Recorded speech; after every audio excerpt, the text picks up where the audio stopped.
Al levantar el día, cuando los primeros calores del verano han agostado los campos, en las ganaderías de la Baja Andalucía empiezan a celebrarse las faenas de herradero. Los becerros que nacieron en el último otoño han sido separados por primera vez de sus madres y reunidos en un corralito.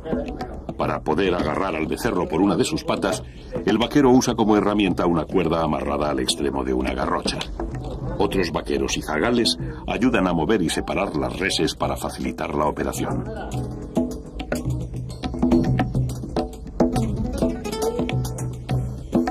En medio del barullo se necesita bastante habilidad para acertar con el lazo en la pata del becerro, pero las manos expertas lo consiguen fácilmente.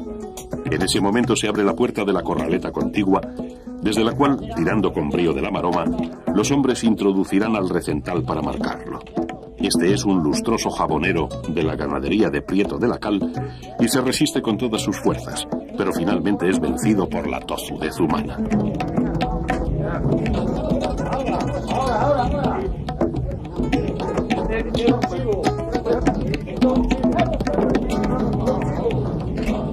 Los hierros ya están candentes y en este caso es el propio ganadero el encargado de marcar a sus becerros.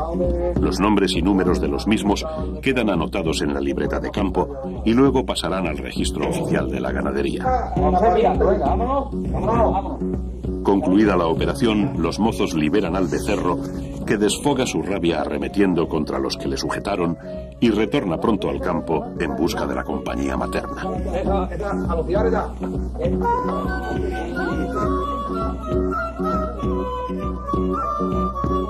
Estas mismas escenas se repiten un becerro tras otro. Así es el herradero realizado con el método tradicional. Mientras tanto, las vacas, que aún están solas, miran fijamente y al unísono hacia el lugar por donde esperan que salgan sus retoños. El recién herrado aún deambula buscando a su madre, sin darse cuenta de que ésta lo va siguiendo. Muy pronto ambos volverán a encontrarse, aunque ya estarán juntos durante muy poco tiempo.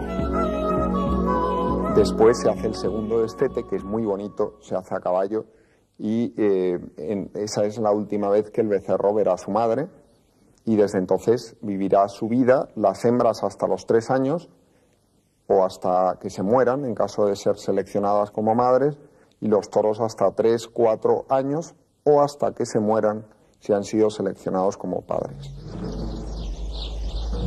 Al día siguiente tiene lugar el segundo destete, faena mucho más vistosa y movida que el herradero, y en la que es imprescindible la intervención de varios jinetes curtidos.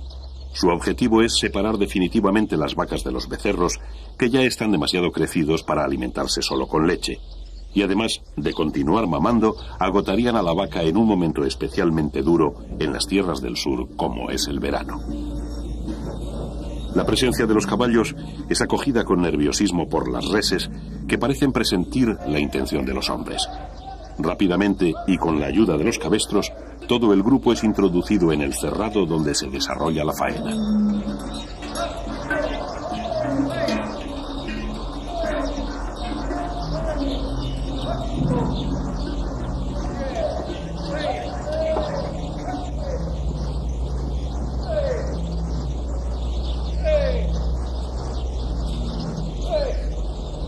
Los animales forman una piña. Están suspensos y en guardia.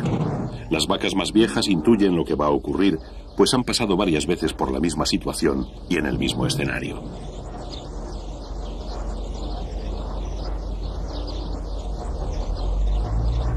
Los becerros se pegan instintivamente al costado de sus madres, pero de nuevo se hacen presentes los caballistas, quienes con quiebros precisos y galopes medidos cortan la alocada carrera de los becerros que van tras las vacas, logrando que éstas entren casi por sí mismas al cerrado vacío.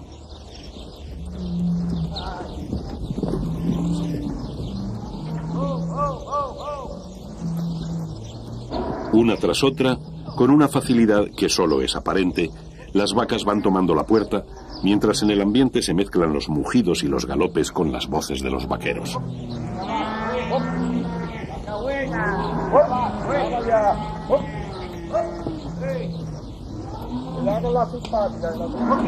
También hay vacas que se arrancan al caballo y becerros tercos en seguirlas que ponen a prueba los reflejos de los hombres. Pero finalmente la habilidad se impondrá a la fuerza y así cada vez son más los animales desahijados y más fuerte el coro de mugidos con que se llaman unos a otros.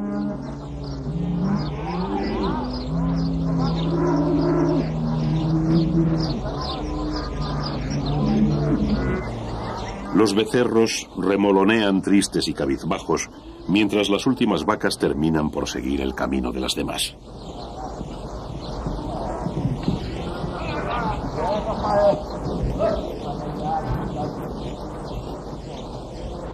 El destete ha terminado. A partir de ahora, todos los becerros de la misma camada convivirán juntos durante el resto de su vida.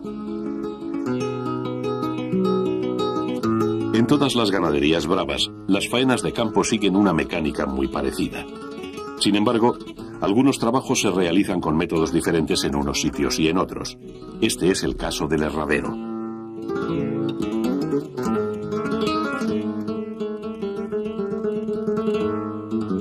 El cajón de herrar es un instrumento que se ha impuesto en la mayoría de las ganaderías, desplazando a los clásicos procedimientos manuales que hemos visto con anterioridad. Gracias a sus sencillos mecanismos, se gana en comodidad lo que se pierde en sabor y tradición. Cambiamos también de escenario y de estación, pasando al húmedo otoño de la Sierra Madrileña en la ganadería de Sotillo Gutiérrez. En este ambiente se agradece la cercanía de la lumbre, donde se ponen al rojo los hierros que van a tostar la piel de los becerros, ahora mojada y humeante de vaho.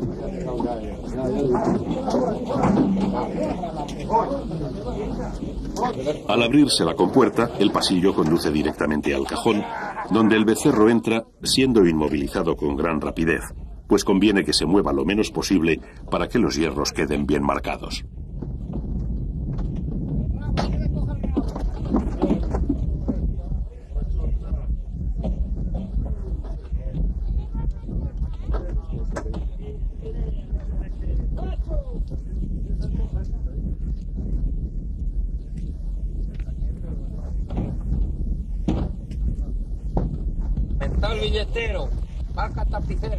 Los veterinarios anotan los datos del becerro y de la vaca a la que pertenece, y a continuación el animal vuelve a la libertad de la dehesa, envuelta hoy entre brumas otoñales.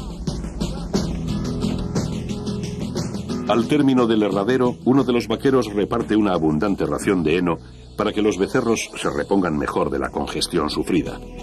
En esta, como en otras ganaderías, no hay un segundo destete, sino que los becerros han sido apartados de las vacas antes de ser marcados y no volverán con ellas.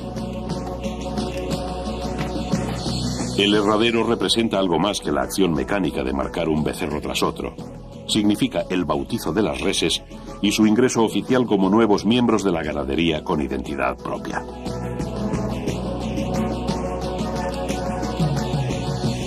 Unos días después, llega a la dehesa serrana un camión que trasladará a los becerros hacia otra finca situada en la Vega del Jarama, de clima más templado y benigno. Allí los animales vivirán hasta su madurez en condiciones más favorables para su crianza.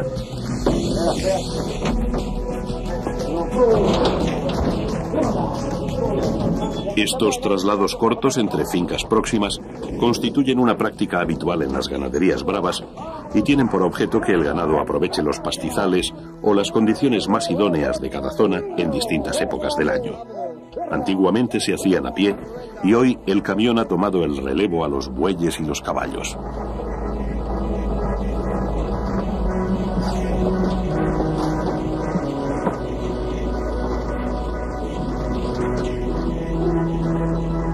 El camión tarda apenas una hora en realizar un trayecto para el que antes se empleaba una larga jornada de viaje, en la que era preciso movilizar mucho personal.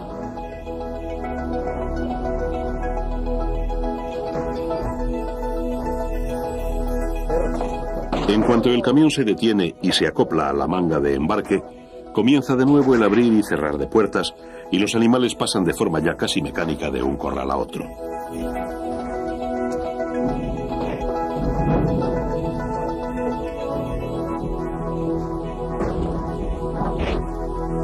Los becerros llegan a su nuevo hogar fatigados y desorientados. Han sufrido demasiados ajetreos y sobresaltos en muy pocas horas, pero a partir de ahora tendrán mucho tiempo para recuperarse. Durante los próximos 3 años, su existencia discurrirá plácidamente, dueños de espacios abiertos y siempre bien atendidos por el hombre. Las semanas y los meses pasan rápidamente. Allá en la sierra de Guadarrama, otros becerros, errados en el otoño, ya han cumplido su primer año de vida. Las nieves invernales, como todos los años, han hecho acto de presencia durante los primeros días de enero. Los añojos soportan sin problemas los rigores de la nevada y los hielos propios de esta estación en la zona de España donde nos encontramos, poniendo de manifiesto la rusticidad propia de su especie. Su cuerpo está cubierto por un pelo más denso y nunca les falta el pienso, fuente de fuerza y energía esencial para ellos, especialmente en estos días en que los copos de nieve tienen la dehesa vestida de un blanco helador.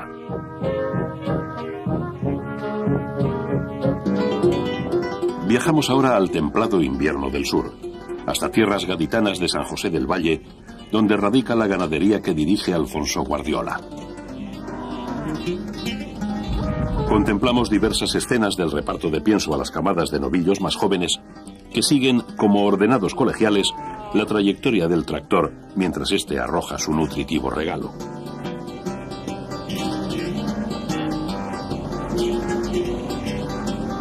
Las necesidades alimenticias de los novillos aumentan mes a mes.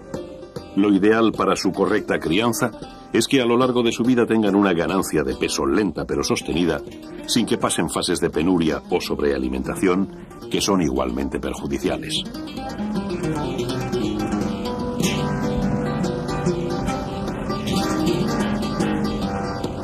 Dentro de la misma camada, algunos novillos son especialmente glotones. Entran los primeros a comer y engullen más pienso. Además, los que nacieron al principio de la época de parición suelen estar más desarrollados que los del final, diferencia que en esta edad resulta más ostensible. Unos se van haciendo más fuertes que otros y así empieza a establecerse una jerarquía en el grupo. Los vaqueros terminan de vaciar los sacos de pienso, al que muchas veces se añaden correctores vitamínicos para solventar posibles carencias de otras fuentes alimenticias que los novillos tengan a su disposición, sean henos o pastos naturales.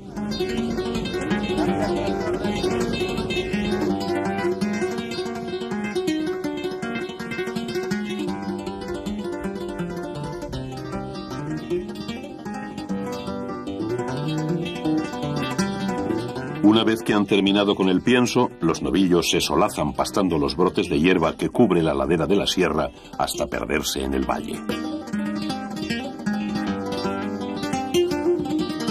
La alimentación del toro gira en torno a un factor básico. ¿Qué se le da de comer? Ahí cada maestrillo tiene su librillo. Entonces yo le doy de comer lo mismo que le dio mi padre. Ya hemos dicho que para mí la tradición es fundamental y mi padre da un pienso a base de avena, cebada, trigo y luego habas, si es posible maíz. Lo mismo se hace en la Ruiz ahora y se le da este mismo pienso. Trigo, cebada, avena y habas en una proporción adecuada. Creo que es un pienso ideal para mis toros. A los 2 años el novillo se denomina heral. Entonces pasa por uno de los momentos decisivos de su vida, la tienta. A través de ella se seleccionan los jóvenes machos que en su día serán sementales de la ganadería, puesto al que solo llegan algunos ejemplares extraordinarios. La tienta a campo abierto, como esta que presenciamos en casa de Álvaro Domecq, marca una primera e importante fase en la selección.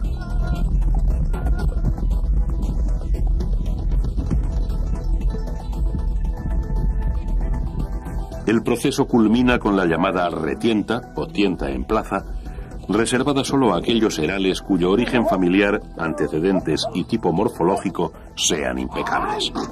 La calidad de su pelea frente al picador y el torero es lo que determina el aprobado o el suspenso del novillo. Como todos los animales jóvenes, los novillos bravos pasan muchas horas del día jugando. Disfrutan revolcándose sobre la hierba para refrescarse el lomo, sobre todo cuando el sol empieza a picar en primavera. Desde los primeros momentos en que inician la vida en común con sus hermanos de camada, tienen entre ellos frecuentes disputas, si bien en principio estas pueden tener más de juego que de auténtico enfrentamiento. Pero ya empiezan a marcarse, a reconocer la fuerza y el temperamento de cada uno, y así poco a poco se establecerá un líder que se impone sobre los demás y que por lo general es el más fuerte.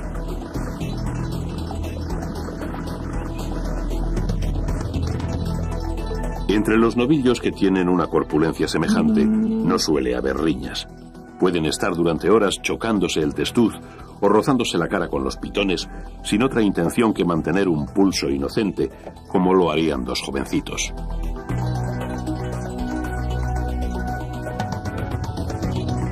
En términos generales, el toro bravo es un animal muy sociable y busca la compañía de sus congéneres casi de forma continua. Es normal que entre 3 o 4 novillos se establezca una relación especialmente cordial, como de amistad, y de esta manera se forman pequeños grupos que viven con relativa independencia del resto.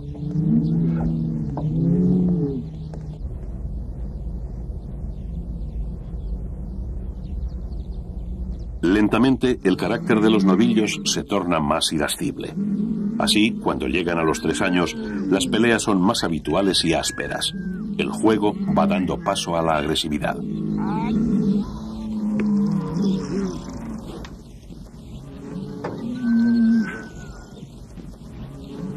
Los novillos de 3 años se llaman utreros. A partir de la primavera se observa en ellos un apreciable desarrollo óseo y muscular, en algunos casos muy cercano al del toro adulto. Incluso su forma de caminar, mucho más reposada y lenta, pone de manifiesto que también el carácter del animal ha evolucionado. Otros rasgos también han cambiado, como las astas, ahora de aspecto mucho más ofensivo, y la cara, seria y en la que ya aparecen algunos rizos. Las travesuras y jugueteos de antes son cada vez menos frecuentes. Podríamos decir que los utreros se respetan más y se guardan las distancias, sobre todo respecto al líder, ya más seguro de su fuerza y su dominio, y con el que los demás rehuyen la pelea siempre que pueden.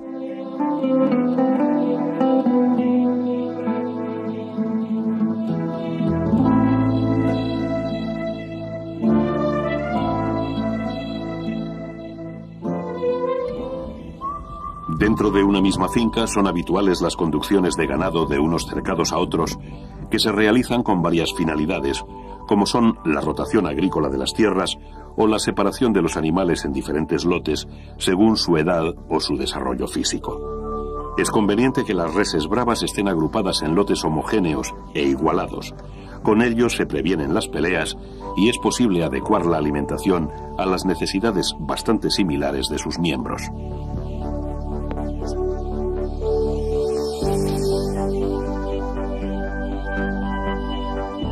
En otras ocasiones, los ganaderos lidian parte de la camada en novilladas, por lo que es preciso apartar los utreros que seguirán en el campo hasta los 4 años de aquellos seleccionados para la lidia. Incluso dentro de este segundo grupo, se separan los novillos destinados a cada plaza o festejo.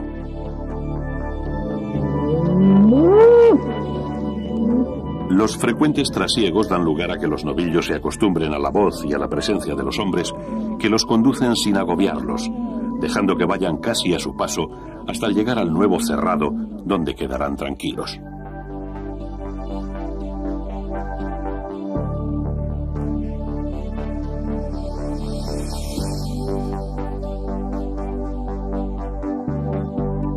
Las lluvias del otoño y el invierno marcan un nuevo ciclo en la vida de la dehesa y de la ganadería brava. Para nuestros protagonistas, significan el tránsito hacia su madurez y la etapa definitiva de su vida. En estos meses, los novillos van a convertirse en toros.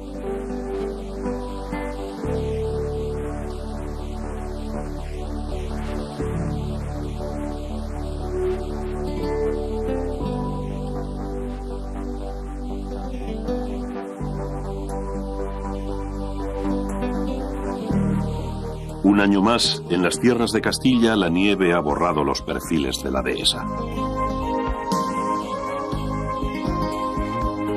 Entre la niebla se difumina la oscura silueta de los toros de Victoriano del Río. 3 años de cuidados y esmerada crianza han transformado aquellos imberbes becerros que vimos aquí mismo en estos toros corpulentos que caminan solemnemente bajo el temporal.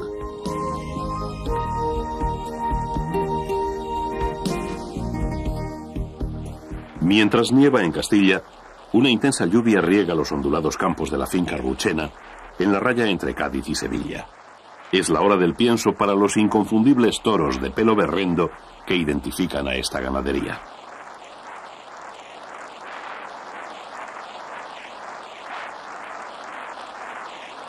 El mayoral se afana en reunirlos en torno a los comederos, donde ya tienen servido su almuerzo diario, que esta vez tomarán pasado por agua.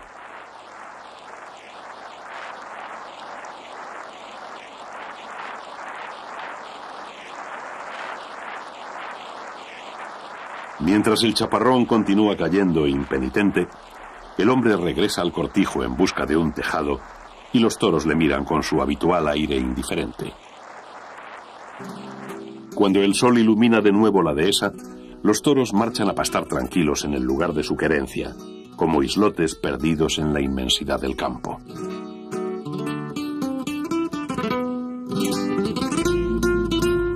Se denomina querencia al sitio del cerrado favorito para los toros, donde tienden a reunirse, buscar cobijo, descansar o pastar.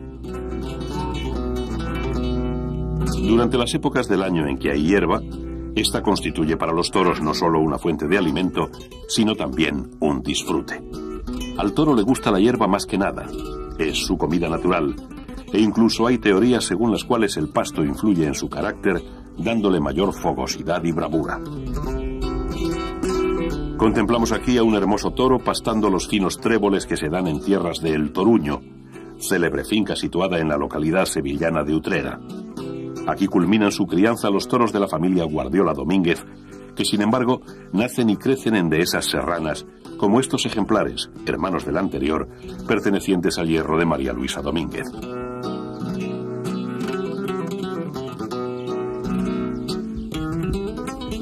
Solo con el pasto natural, el toro no podría cubrir todas sus necesidades, ni alcanzar el elevado peso, muchas veces desmedido, que hoy se le pide. Este animal es un atleta al que la lidia va a exigir un enorme desgaste físico, que solo puede afrontar con una dieta de energía, vitaminas, proteínas y minerales, repartida con homogeneidad, como hemos visto a lo largo de su crianza. En esta última fase de la vida del toro, no se busca un engorde precipitado, sino el remate lógico a un proceso de crecimiento sostenido. Cuando alcanzan un peso cercano a la media tonelada, los toros pueden consumir a diario más de 10 kilos de alimento. En su menú se alternan 3 platos: el heno, la paja y el pienso, este último con mayor abundancia que los demás. En la mañana invernal del campo castellano, el tímido sol aún no ha podido deshacer la escarcha del suelo. Los toros pasaron la noche en el hondo de la majada al abrigo de los hielos, pero saben que es su hora de comer y se encaminan hacia el lugar acostumbrado donde les aguardan repletos los comederos.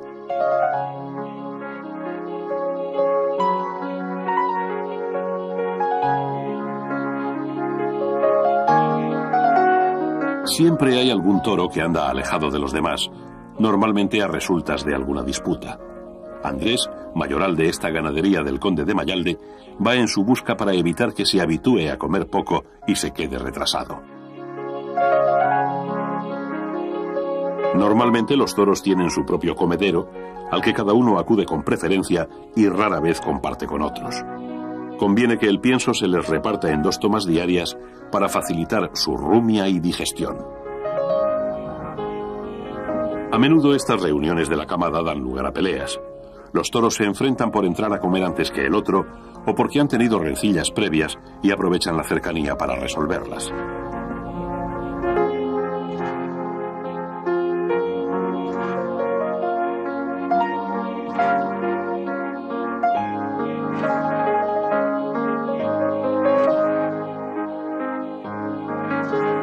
El toro bravo pasa muchas horas del día disfrutando de su actividad predilecta: no hacer nada. Tumbados en lo que los camperos andaluces llaman el echío, Los toros rumian con una placidez infinita, ajenos a cuanto les rodea. Tanta calma les lleva a abandonarse en brazos del sueño. Es el sesteo, una de las más habituales estampas en las dehesas de toros bravos. En estos ratos de calma, los toros casi siempre tienen la compañía inseparable de las garcillas bueyeras, aves amigas de los rumiantes, cuya piel mantienen limpia de molestos insectos. Pocos animales se atreven a acercarse demasiado al toro bravo. Sin embargo, hay algunos casos que llaman la atención por su rareza y hermosura.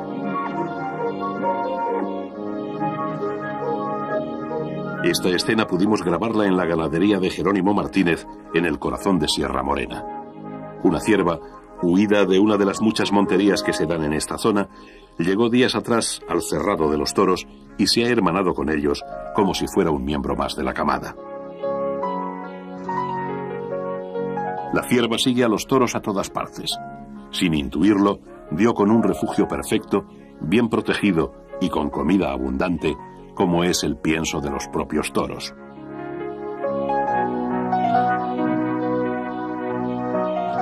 Los toros también se han acostumbrado a la frágil presencia de la cierva, que incluso se cobija detrás del poderoso cuerpo de sus amigos cuando presiente alguna amenaza.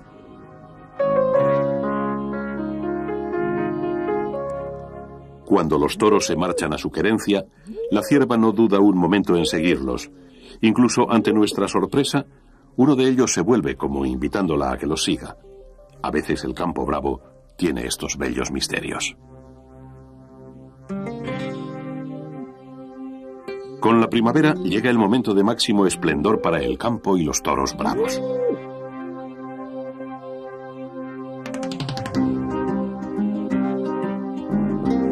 Los jaramagos en flor envuelven los cerrados de la campiña sevillana de un intenso amarillo que cubre hasta la panza a los arrogantes toros de Benítez Cubero.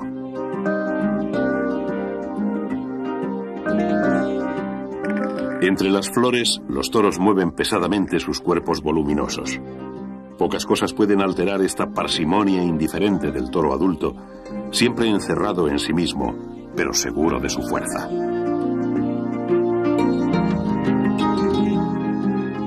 Al contemplar estas imágenes, coincidimos con las reflexiones del célebre periodista Antonio Díaz Cañabate sobre el toro en el campo, cuando dijo: «Es un animal misterioso, es bravo y es noble, es fiero y parece manso, es fuerte y apenas hace uso de su fortaleza».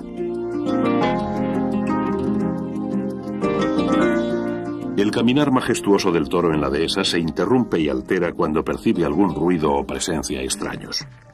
Entonces levanta la cabeza desafiando a quien perturba su paz. Él siempre se considera dueño absoluto de su entorno.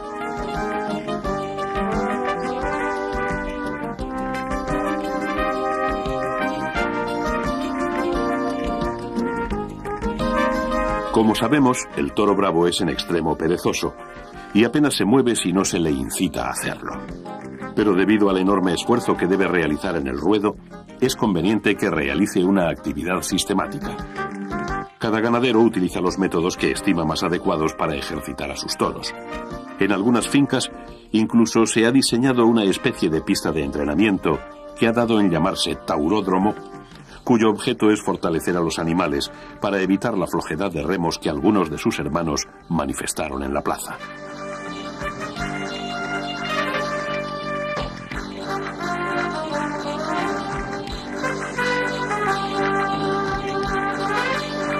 El impulsor de esta idea es Juan Pedro Domecq, que nos explica los fundamentos de la misma. En él está pensado que los animales desde su cercado vayan a una de las puntas del tauródromo, lleguen hasta el fondo y vuelvan. Y entonces graduamos la velocidad en que corren y la frecuencia con que corren. Es decir, empezamos corriéndolos una vez a la semana para llegar a un día sí y otro no. Y normalmente hemos visto que el toro no necesita un ejercicio violento, sino un ejercicio lento que lo muscule y le haga ensanchar su capacidad pulmonar. La longitud tiene casi 1400 metros y el perfil, bueno, esta es una finca de sierra donde el perfil pues era había barrancos y de todo. Yo cogí una serie de bulldozers y he hecho que haya unas ondulaciones suaves para que el toro pues suba y baje ondulaciones, pero de una forma que no se vaya a lastimar. Y después yo creo que otra cosa importante en este terreno, en otros no, es que le he echado casi 200 camiones de arena, porque el animal, si no, se estropearía las pezuñas en el verano, porque el terreno se pone tan duro que se quedarían cojos todos. Entonces están corriendo como en una pista de carreras de caballos de arena. Claro, están corriendo en un suelo donde es un esfuerzo el correr. Por eso no tienen que correr deprisa, lo que tienen es que hacer fondo, porque el toro lo que necesita es durar casi 20 minutos, que es la lidia de un toro de hoy corriendo, que desde luego no es la lidia de un toro de antes.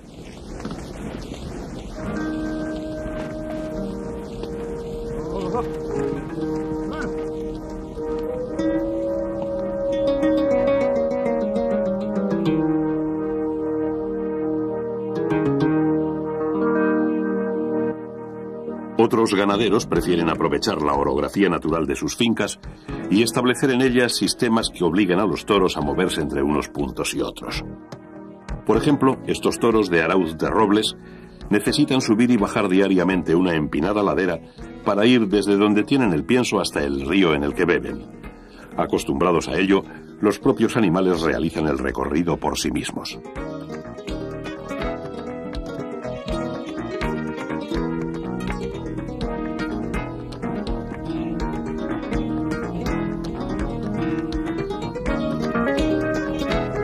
Una práctica que también se realiza es pasear a los toros desde el lugar de su querencia hasta otras zonas de la finca relativamente alejadas. Aunque el paseo constituye un ejercicio más suave, el instinto de los toros les lleva a realizar a un ritmo más rápido el recorrido de vuelta que el de ida. Este tipo de movimientos se lleva a cabo no solo con los toros adultos, sino también con los novillos.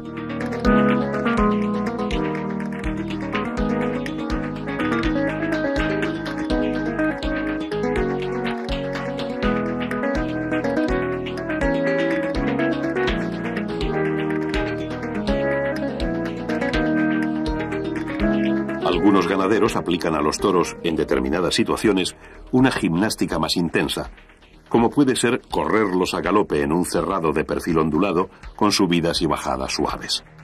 Esta puede entenderse como la última fase de un entrenamiento progresivo para los animales, ya de cara a su cercano compromiso final. El galope de los toros, con el acompasado movimiento de sus cabezas, cuyos pitones rasgan el viento de la dehesa, se nos ofrece como un espectáculo formidable. Tras esta sesión de duro ejercicio, los toros toman la fresca brisa en lo alto de la colina. Cuando nos aproximamos a ellos, los vemos como colosos, con la boca abierta por la fatiga, y escuchamos la entrecortada respiración que agita su pecho rítmicamente.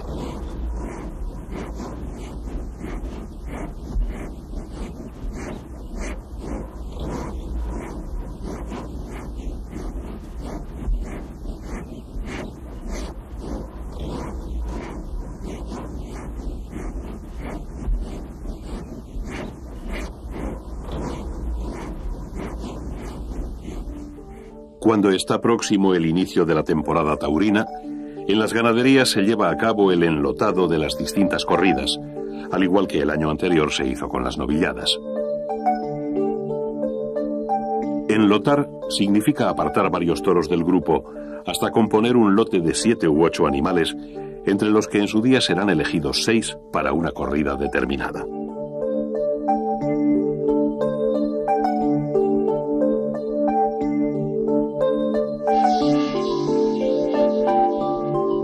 Al apartar ganado bravo, lo natural es que éste se altere. El movimiento pone nervioso al toro y el único medio para calmarlo es la tranquilidad del jinete. Por eso es tan importante andar despacio entre los toros.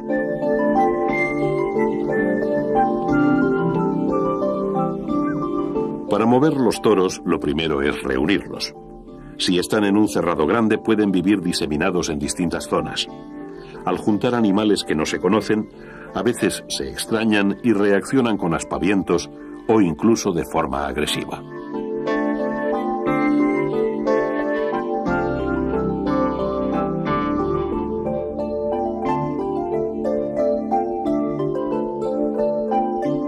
Una vez separadas las corridas que componen la camada, cada una de ellas ocupará un cerrado distinto, como vemos en esta imagen de la finca Partido de Resina.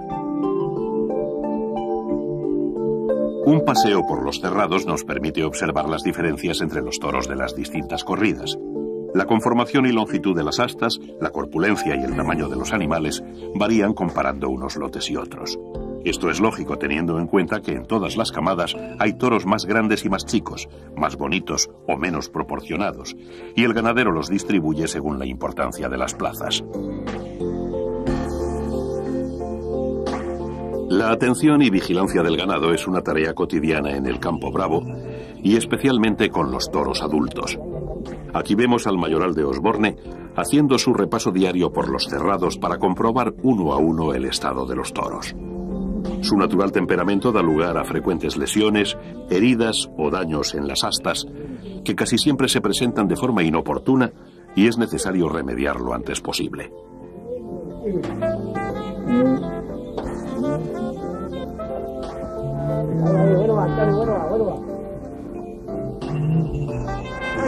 Cuando llegan los primeros calores, y sobre todo en dehesas de tierras bajas o húmedas, hacen su aparición las moscas y otros tipos de insectos voladores que buscan la proximidad de los rumiantes. Sin ser un inconveniente que afecte en absoluto a su crianza o su sanidad, las moscas sí son una pesada molestia para los toros que con sus picaduras y revoloteos se ponen muy alterados. La imagen de los toros inquietos, moviendo continuamente la cola y las orejas, es habitual desde el final de la primavera en las ganaderías bravas.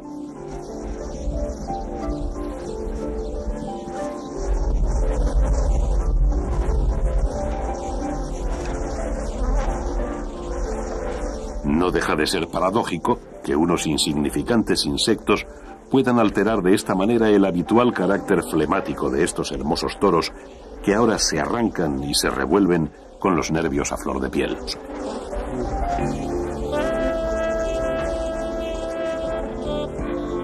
Es muy frecuente que los toros claven las astas en el suelo, removiendo la tierra o las piedras.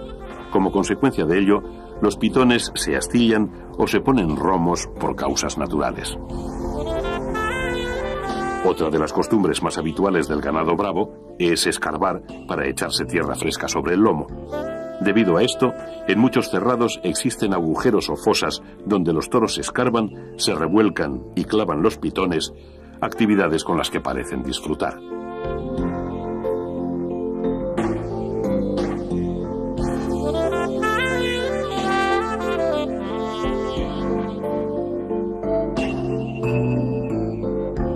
A veces, la acción de escarbar está relacionada con el instinto defensivo del toro, que también escarba cuando algo le intranquiliza o presiente una amenaza próxima.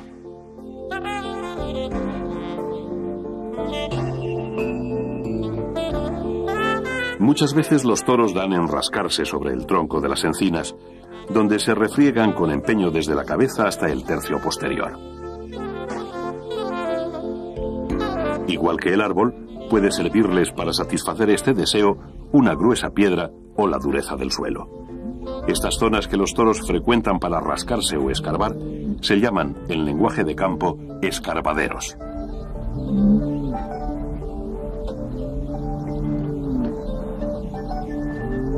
Si no con la frecuencia de los novillos, a los toros adultos también les gusta juguetear y acariciarse con los pitones. Estos roces expresan en muchos casos un impulso sexual reprimido, ya que los toros de camada no disfrutan de la compañía de las vacas en ningún momento de su vida. Otra actitud muy característica del toro es agachar la cara y torcer la cabeza mirando de reojo cuando se siente violentado o molesto por la presencia de otro. Y es que los toros siempre guardan recelo del enemigo, igual que son cariñosos con sus amigos del cerrado.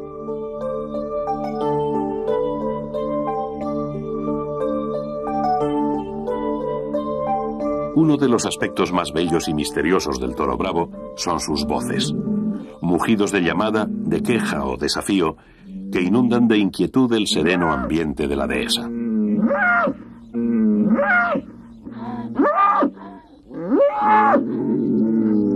El mugido fuerte y amenazador se llama bramido o piteo.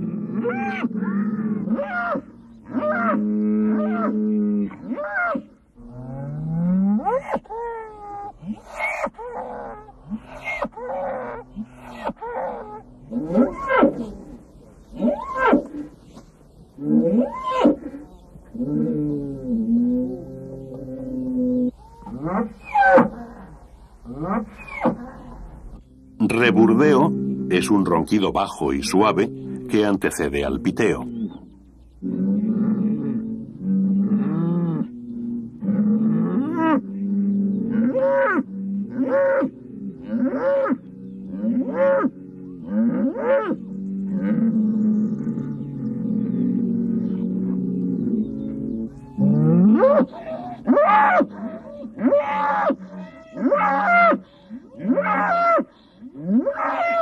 El reburdeo continuo presagia la pelea. Hay una calma tensa. Los toros dan vueltas inquietos y se suceden los bramidos. Pronto escuchamos el golpe seco de las astas en la primera arremetida.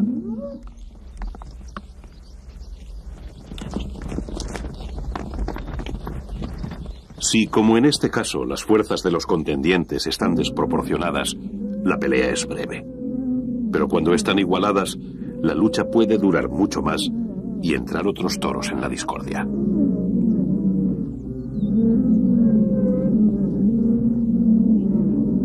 El vencido huye, pero los toros son rencorosos y sabrán esperar cualquier debilidad del contrario en una nueva pelea.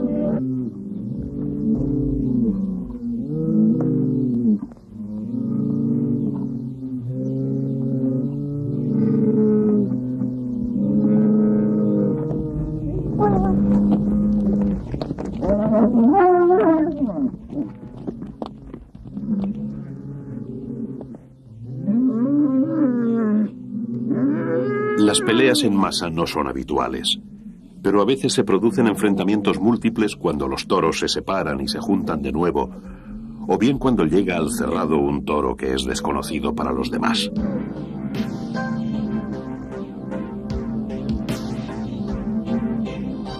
Antes de pelear, los contendientes se desafían, incluso ventean el aire, levantando la cara como si presagiaran un final trágico. Un toro provoca y otro le hace cara. A veces es el mandón el que quiere demostrar su poder, pero ahora es un toro del grupo el que ataca para destronarlo.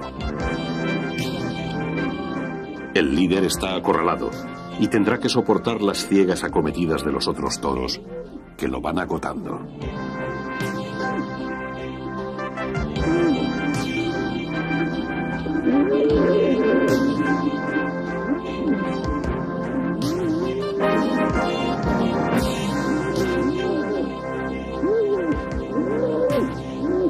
La lucha va a culminar. El aspirante se acerca despacio al toro ya herido, mirándole despectivamente de costado y embistiéndole cuando menos lo espera.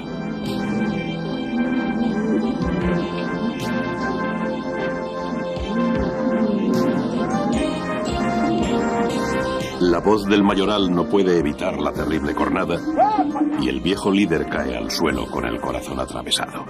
La camada ya tiene un nuevo monarca que reinará en la dehesa hasta que otro toro lo destrone.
Al levantar el día, cuando los primeros calores del verano han acostado los campos, en las ganaderías de la Baja Andalucía empiezan a celebrarse las faenas de herradero.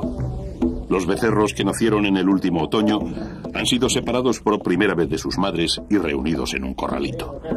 Para poder agarrar al becerro por una de sus patas, el vaquero usa como herramienta una cuerda amarrada al extremo de una garrocha. Otros vaqueros y zagales ayudan a mover y separar las reses para facilitar la operación.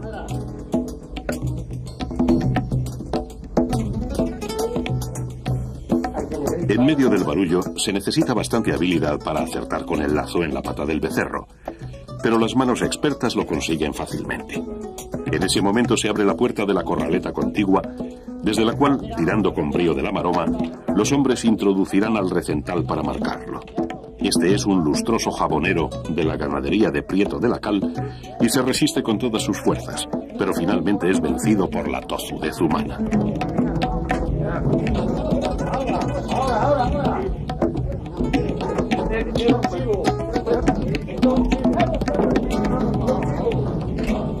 Los hierros ya están candentes y en este caso es el propio ganadero el encargado de marcar a sus becerros. Los nombres y números de los mismos quedan anotados en la libreta de campo y luego pasarán al registro oficial de la ganadería. Concluida la operación, los mozos liberan al becerro, que desfoga su rabia arremetiendo contra los que le sujetaron y retorna pronto al campo en busca de la compañía materna.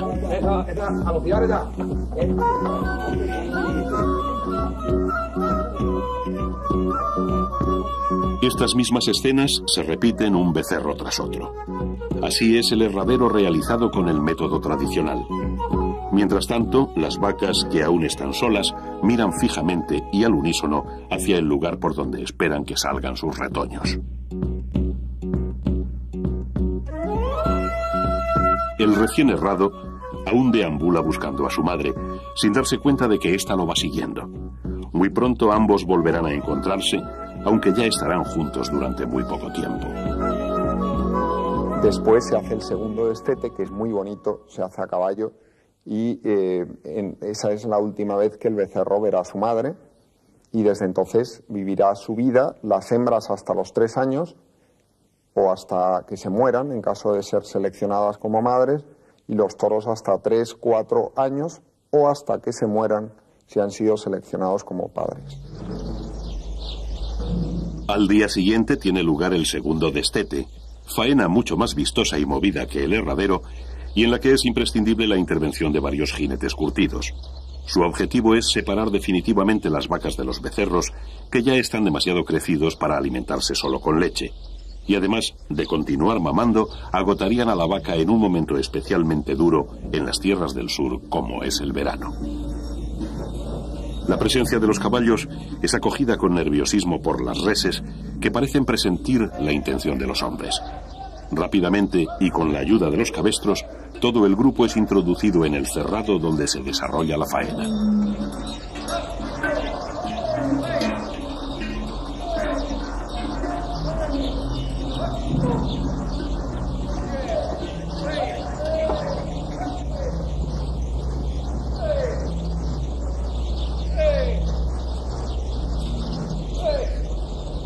Los animales forman una piña. Están suspensos y en guardia. Las vacas más viejas intuyen lo que va a ocurrir, pues han pasado varias veces por la misma situación y en el mismo escenario.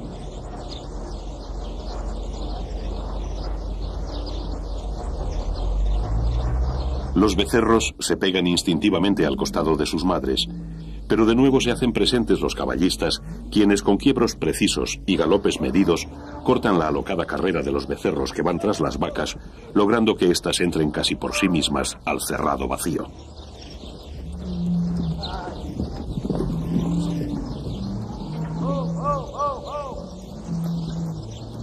Una tras otra, con una facilidad que solo es aparente, las vacas van tomando la puerta, mientras en el ambiente se mezclan los mugidos y los galopes con las voces de los vaqueros.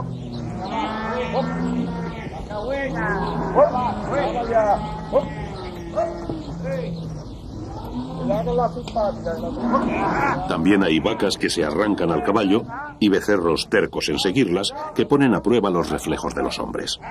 Pero finalmente la habilidad se impondrá a la fuerza y así cada vez son más los animales desahijados y más fuerte el coro de mugidos con que se llaman unos a otros.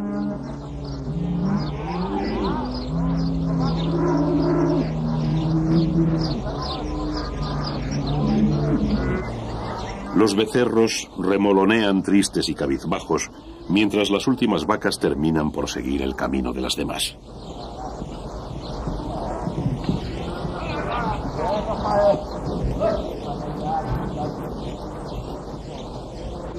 El destete ha terminado. A partir de ahora, todos los becerros de la misma camada convivirán juntos durante el resto de su vida. En todas las ganaderías bravas, las faenas de campo siguen una mecánica muy parecida. Sin embargo, algunos trabajos se realizan con métodos diferentes en unos sitios y en otros. Este es el caso del herradero.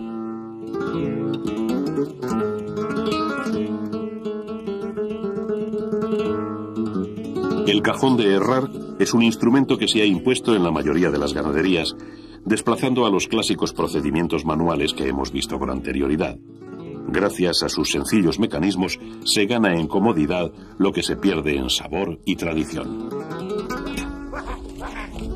Cambiamos también de escenario y de estación, pasando al húmedo otoño de la Sierra Madrileña en la ganadería de Sotillo Gutiérrez. En este ambiente se agradece la cercanía de la lumbre, donde se ponen al rojo los hierros que van a tostar la piel de los becerros, ahora mojada y humeante de vaho.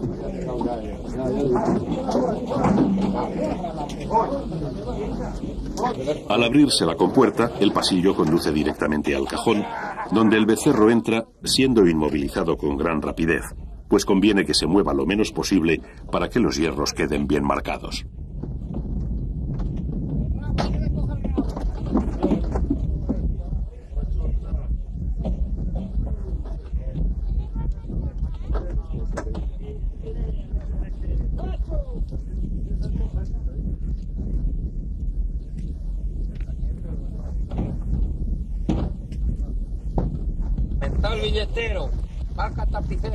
Los veterinarios anotan los datos del becerro y de la vaca a la que pertenece, y a continuación el animal vuelve a la libertad de la dehesa, envuelta hoy entre brumas otoñales.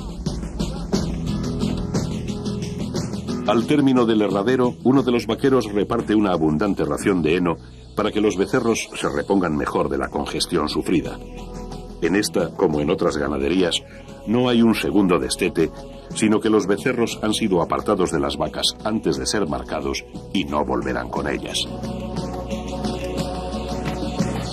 El herradero representa algo más que la acción mecánica de marcar un becerro tras otro. Significa el bautizo de las reses y su ingreso oficial como nuevos miembros de la ganadería con identidad propia.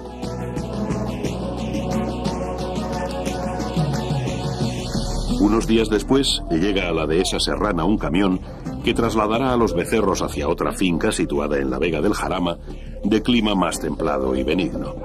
Allí los animales vivirán hasta su madurez en condiciones más favorables para su crianza.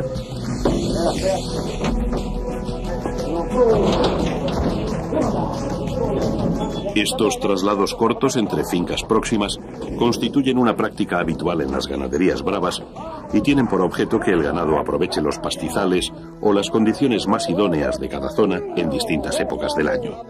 Antiguamente se hacían a pie y hoy el camión ha tomado el relevo a los bueyes y los caballos.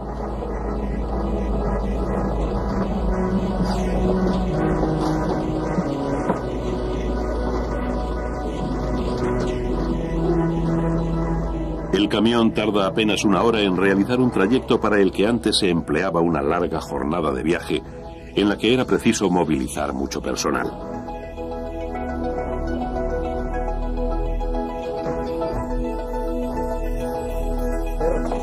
En cuanto el camión se detiene y se acopla a la manga de embarque, comienza de nuevo el abrir y cerrar de puertas y los animales pasan de forma ya casi mecánica de un corral a otro.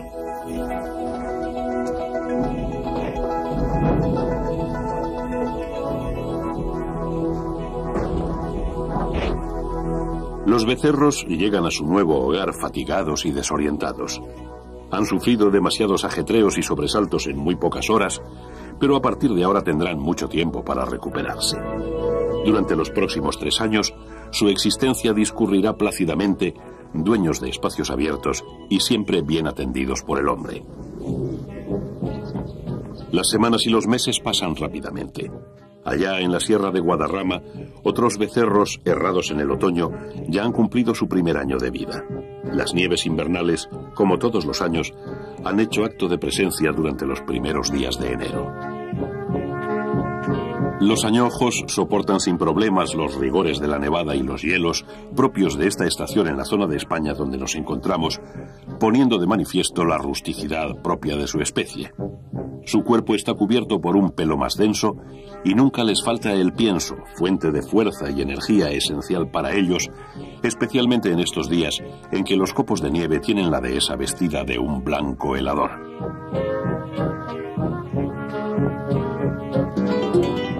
Viajamos ahora al templado invierno del sur, hasta tierras gaditanas de San José del Valle, donde radica la ganadería que dirige Alfonso Guardiola. Contemplamos diversas escenas del reparto de pienso a las camadas de novillos más jóvenes que siguen, como ordenados colegiales, la trayectoria del tractor mientras éste arroja su nutritivo regalo.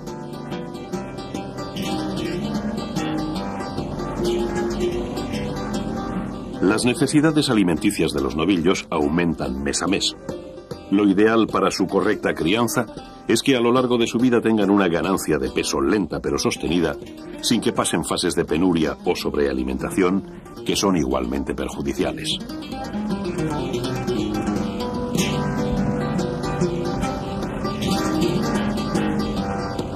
Dentro de la misma camada, algunos novillos son especialmente glotones. Entran los primeros a comer y engullen más pienso. Además, los que nacieron al principio de la época de parición suelen estar más desarrollados que los del final, diferencia que en esta edad resulta más ostensible. Unos se van haciendo más fuertes que otros y así empieza a establecerse una jerarquía en el grupo. Los vaqueros terminan de vaciar los sacos de pienso, al que muchas veces se añaden correctores vitamínicos para solventar posibles carencias de otras fuentes alimenticias que los novillos tengan a su disposición, sean henos o pastos naturales.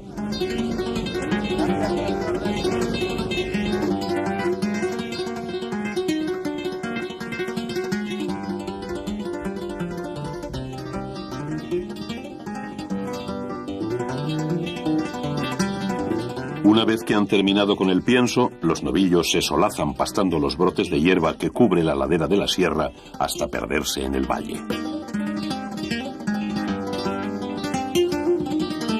La alimentación del toro gira en torno a un factor básico. ¿Qué se le da de comer?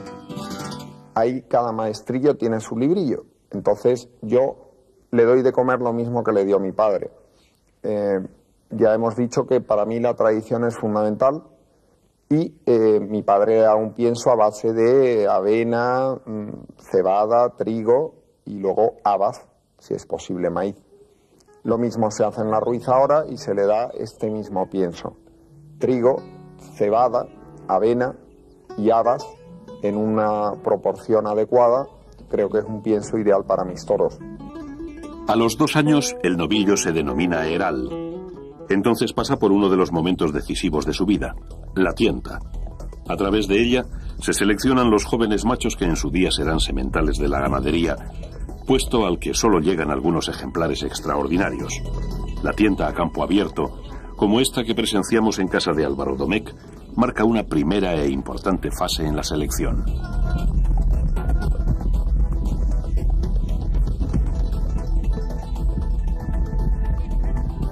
El proceso culmina con la llamada retienta, o tienta en plaza, reservada solo a aquellos herales cuyo origen familiar, antecedentes y tipo morfológico sean impecables.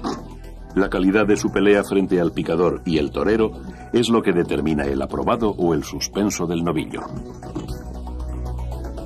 Como todos los animales jóvenes, los novillos bravos pasan muchas horas del día jugando. Disfrutan revolcándose sobre la hierba para refrescarse el lomo sobre todo cuando el sol empieza a picar en primavera.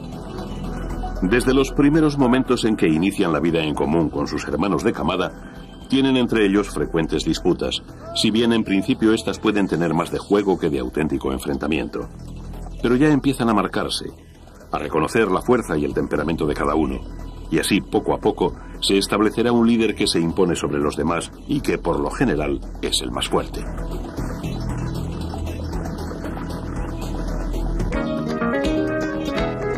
Una práctica que también se realiza es pasear a los toros desde el lugar de su querencia hasta otras zonas de la finca relativamente alejadas. Aunque el paseo constituye un ejercicio más suave, el instinto de los toros les lleva a realizar a un ritmo más rápido el recorrido de vuelta que el de ida. Este tipo de movimientos se lleva a cabo no solo con los toros adultos, sino también con los novillos.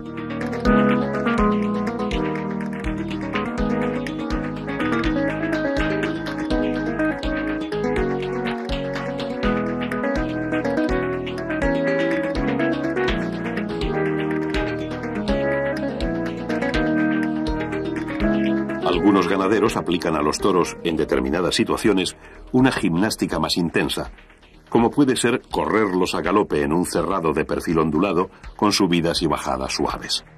Esta puede entenderse como la última fase de un entrenamiento progresivo para los animales, ya de cara a su cercano compromiso final. El galope de los toros, con el acompasado movimiento de sus cabezas, cuyos pitones rasgan el viento de la dehesa, se nos ofrece como un espectáculo formidable.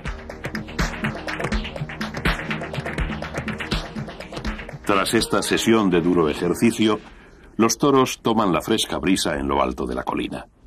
Cuando nos aproximamos a ellos, los vemos como colosos, con la boca abierta por la fatiga, y escuchamos la entrecortada respiración que agita su pecho rítmicamente.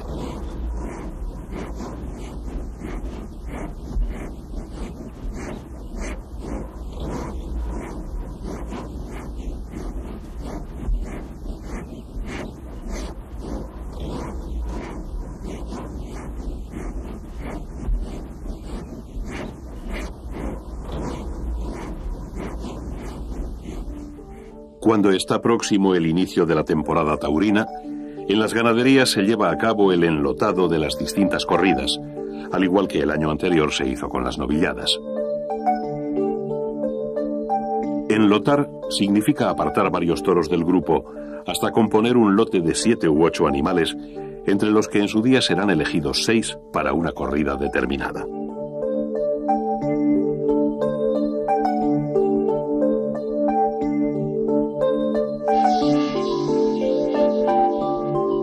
Al apartar ganado bravo, lo natural es que éste se altere. El movimiento pone nervioso al toro y el único medio para calmarlo es la tranquilidad del jinete. Por eso es tan importante andar despacio entre los toros.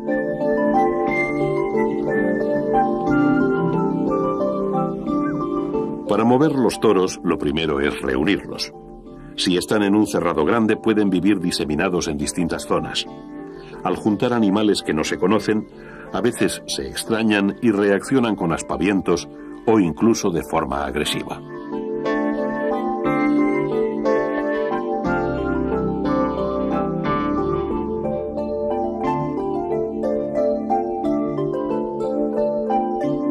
Una vez separadas las corridas que componen la camada, cada una de ellas ocupará un cerrado distinto, como vemos en esta imagen de la finca Partido de Resina. Un paseo por los cerrados nos permite observar las diferencias entre los toros de las distintas corridas.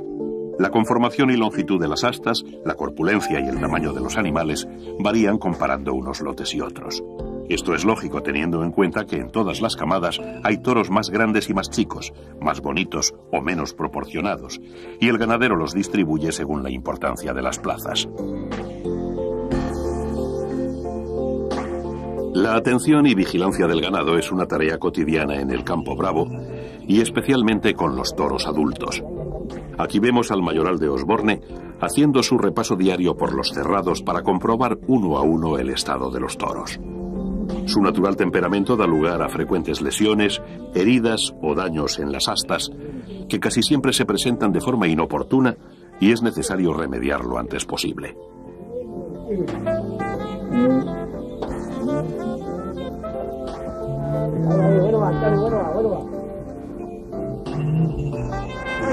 Cuando llegan los primeros calores, y sobre todo en dehesas de tierras bajas o húmedas, hacen su aparición las moscas y otros tipos de insectos voladores que buscan la proximidad de los rumiantes.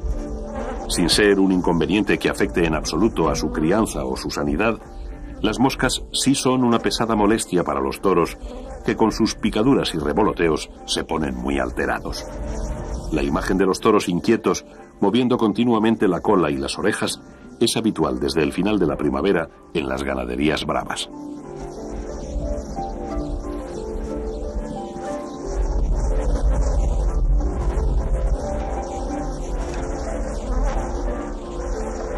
No deja de ser paradójico que unos insignificantes insectos puedan alterar de esta manera el habitual carácter flemático de estos hermosos toros que ahora se arrancan y se revuelven con los nervios a flor de piel.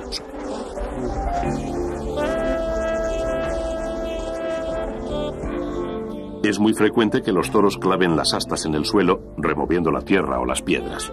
Como consecuencia de ello, los pitones se astillan o se ponen romos por causas naturales. Otra de las costumbres más habituales del ganado bravo es escarbar para echarse tierra fresca sobre el lomo. Debido a esto, en muchos cerrados existen agujeros o fosas donde los toros escarban, se revuelcan y clavan los pitones, actividades con las que parecen disfrutar.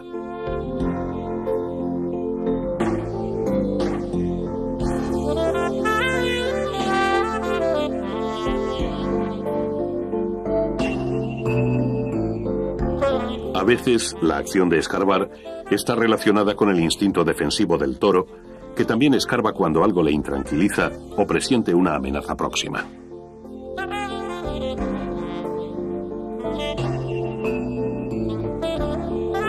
Muchas veces los toros dan en rascarse sobre el tronco de las encinas, donde se refriegan con empeño desde la cabeza hasta el tercio posterior. Igual que el árbol, puede servirles para satisfacer este deseo una gruesa piedra o la dureza del suelo. Estas zonas que los toros frecuentan para rascarse o escarbar se llaman, en lenguaje de campo, escarbaderos.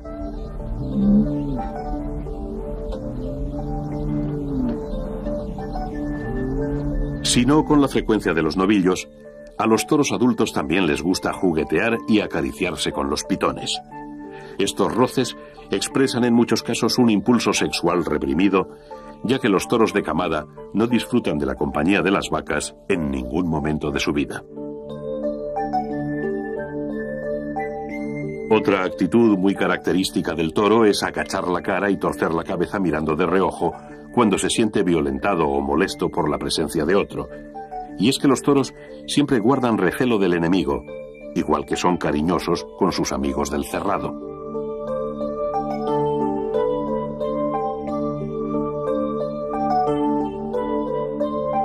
Uno de los aspectos más bellos y misteriosos del toro bravo son sus voces. Mugidos de llamada, de queja o desafío. Entre los novillos que tienen una corpulencia semejante, no suele haber riñas. Pueden estar durante horas chocándose el testuz o rozándose la cara con los pitones, sin otra intención que mantener un pulso inocente, como lo harían dos jovencitos.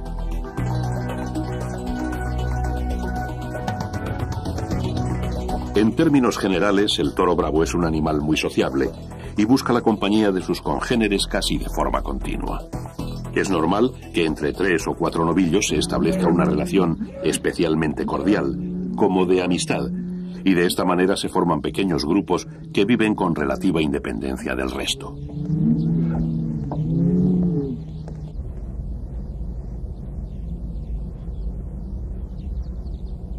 Lentamente, el carácter de los novillos se torna más irascible. Así, cuando llegan a los 3 años, las peleas son más habituales y ásperas.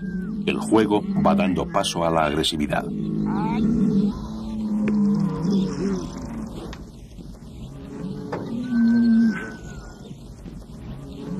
Los novillos de 3 años se llaman utreros.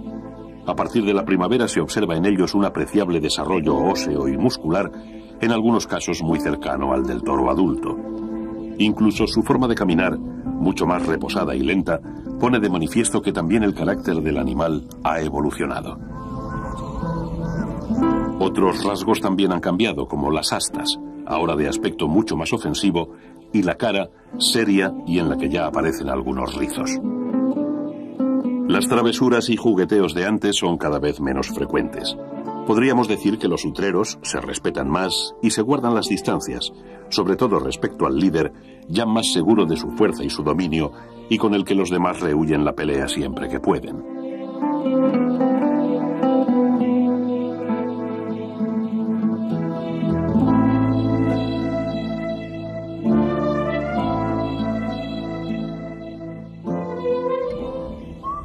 Dentro de una misma finca son habituales las conducciones de ganado de unos cercados a otros, que se realizan con varias finalidades, como son la rotación agrícola de las tierras o la separación de los animales en diferentes lotes según su edad o su desarrollo físico. Es conveniente que las reses bravas estén agrupadas en lotes homogéneos e igualados. Con ello se previenen las peleas y es posible adecuar la alimentación a las necesidades bastante similares de sus miembros.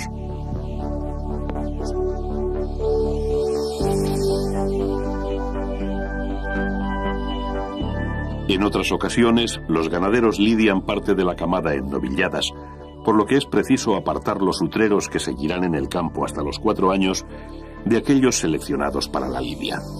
Incluso dentro de este segundo grupo, se separan los novillos destinados a cada plaza o festejo.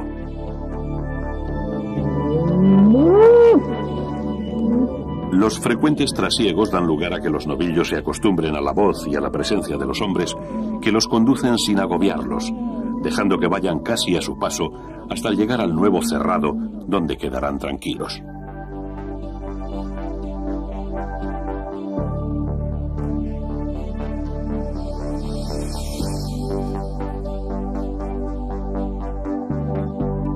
Las lluvias del otoño y el invierno marcan un nuevo ciclo en la vida de la dehesa y de la ganadería brava. Para nuestros protagonistas, significan el tránsito hacia su madurez y la etapa definitiva de su vida. En estos meses, los novillos van a convertirse en toros.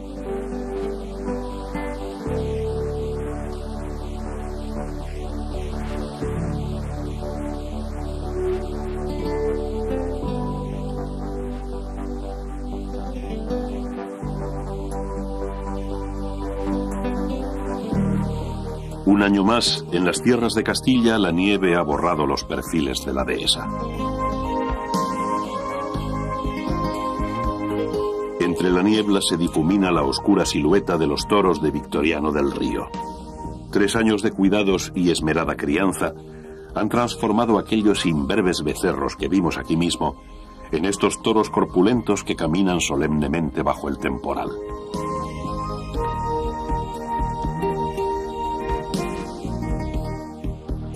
Mientras nieva en Castilla, una intensa lluvia riega los ondulados campos de la finca Ruchena, en la raya entre Cádiz y Sevilla.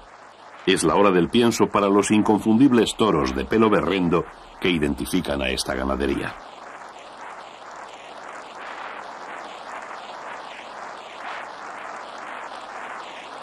El mayoral se afana en reunirlos en torno a los comederos, donde ya tienen servido su almuerzo diario, que esta vez tomarán pasado por agua.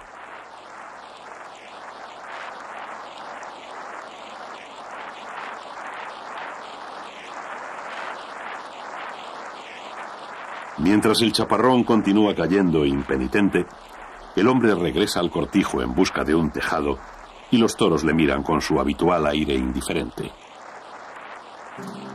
Cuando el sol ilumina de nuevo la dehesa, los toros marchan a pastar tranquilos en el lugar de su querencia, como islotes perdidos en la inmensidad del campo.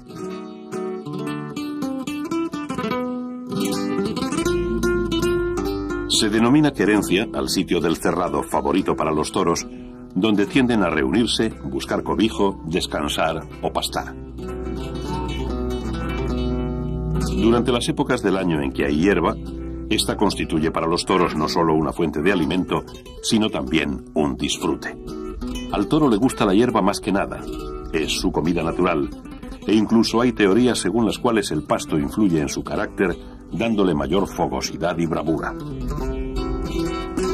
Contemplamos aquí a un hermoso toro pastando los finos tréboles que se dan en tierras de El Toruño, célebre finca situada en la localidad sevillana de Utrera. Aquí culminan su crianza los toros de la familia Guardiola Domínguez, que sin embargo nacen y crecen en dehesas serranas, como estos ejemplares, hermanos del anterior, pertenecientes al hierro de María Luisa Domínguez.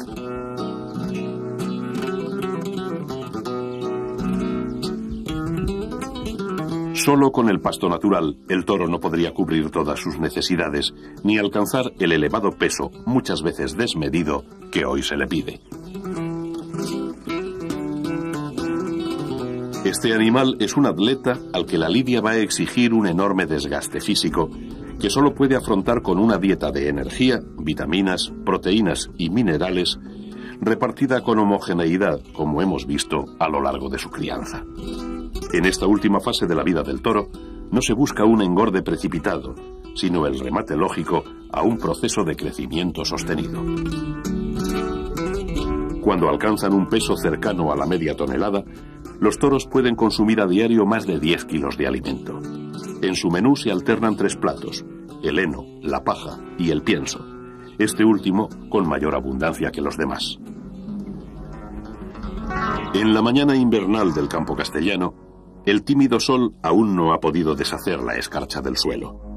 Los toros pasaron la noche en el hondo de la majada al abrigo de los hielos, pero saben que es su hora de comer y se encaminan hacia el lugar acostumbrado donde les aguardan repletos los comederos.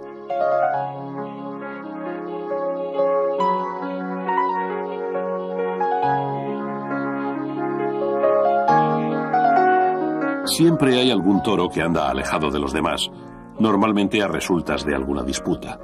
Andrés, mayoral de esta ganadería del conde de Mayalde, va en su busca para evitar que se habitúe a comer poco y se quede retrasado. Normalmente los toros tienen su propio comedero, al que cada uno acude con preferencia y rara vez comparte con otros. Conviene que el pienso se les reparta en 2 tomas diarias para facilitar su rumia y digestión. A menudo estas reuniones de la camada dan lugar a peleas. Los toros se enfrentan por entrar a comer antes que el otro o porque han tenido rencillas previas y aprovechan la cercanía para resolverlas.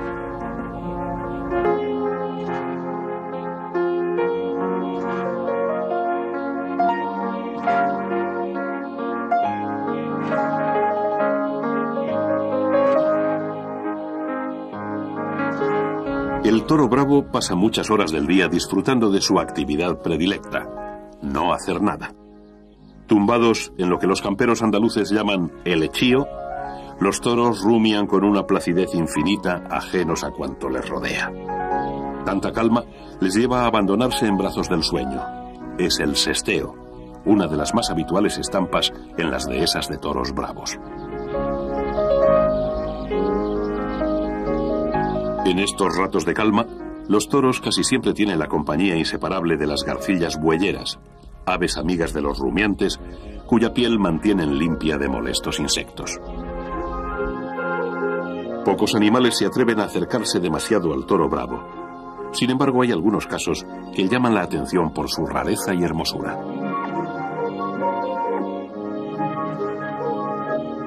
Esta escena pudimos grabarla en la ganadería de Jerónimo Martínez, en el corazón de Sierra Morena. Una cierva, huida de una de las muchas monterías que se dan en esta zona, llegó días atrás al cerrado de los toros y se ha hermanado con ellos como si fuera un miembro más de la camada. La cierva sigue a los toros a todas partes. Sin intuirlo, dio con un refugio perfecto, bien protegido y con comida abundante, como es el pienso de los propios toros.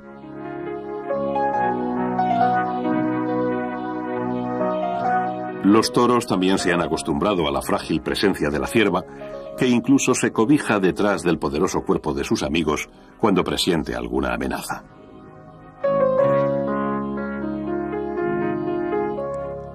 Cuando los toros se marchan a su querencia, la cierva no duda un momento en seguirlos. Incluso ante nuestra sorpresa, uno de ellos se vuelve como invitándola a que los siga. A veces el campo bravo tiene estos bellos misterios. Con la primavera llega el momento de máximo esplendor para el campo y los toros bravos.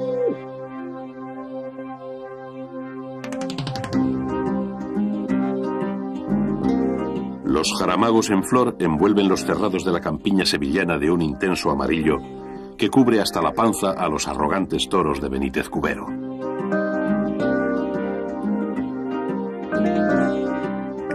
Entre las flores, los toros mueven pesadamente sus cuerpos voluminosos.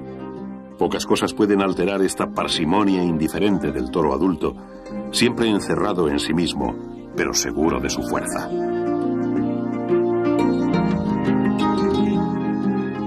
Al contemplar estas imágenes, coincidimos con las reflexiones del célebre periodista Antonio Díaz Cañabate sobre el toro en el campo, cuando dijo: «Es un animal misterioso, es bravo y es noble, es fiero y parece manso, es fuerte y apenas hace uso de su fortaleza». El caminar majestuoso del toro en la dehesa se interrumpe y altera cuando percibe algún ruido o presencia extraños. Entonces levanta la cabeza desafiando a quien perturba su paz. Él siempre se considera dueño absoluto de su entorno.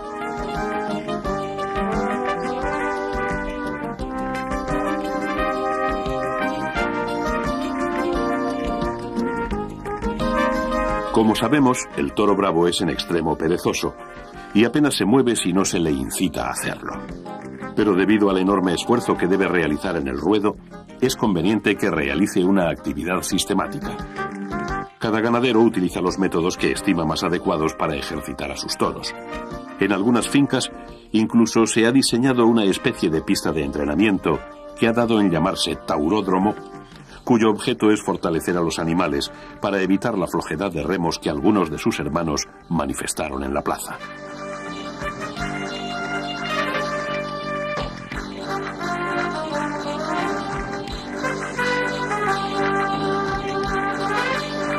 El impulsor de esta idea es Juan Pedro Domecq, que nos explica los fundamentos de la misma.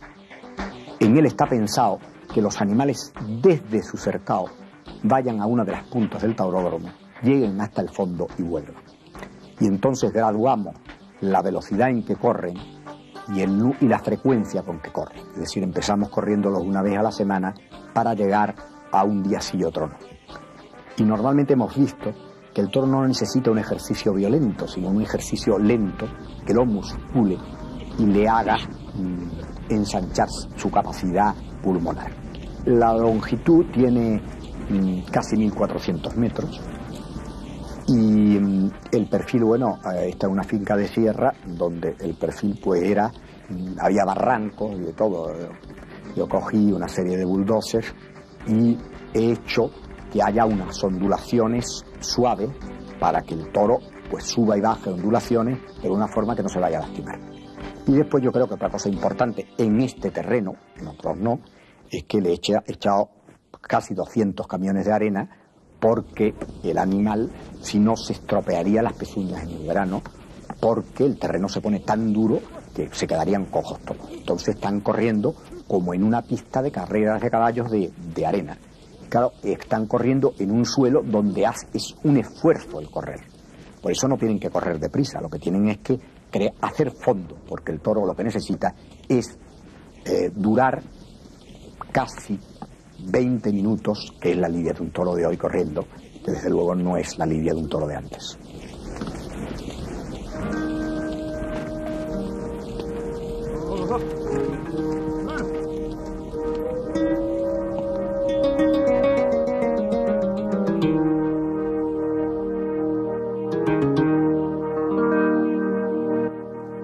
Otros ganaderos prefieren aprovechar la orografía natural de sus fincas y establecer en ellas sistemas que obliguen a los toros a moverse entre unos puntos y otros. Por ejemplo, estos toros de Arauz de Robles necesitan subir y bajar diariamente una empinada ladera para ir desde donde tienen el pienso hasta el río en el que beben. Acostumbrados a ello, los propios animales realizan el recorrido por sí mismos.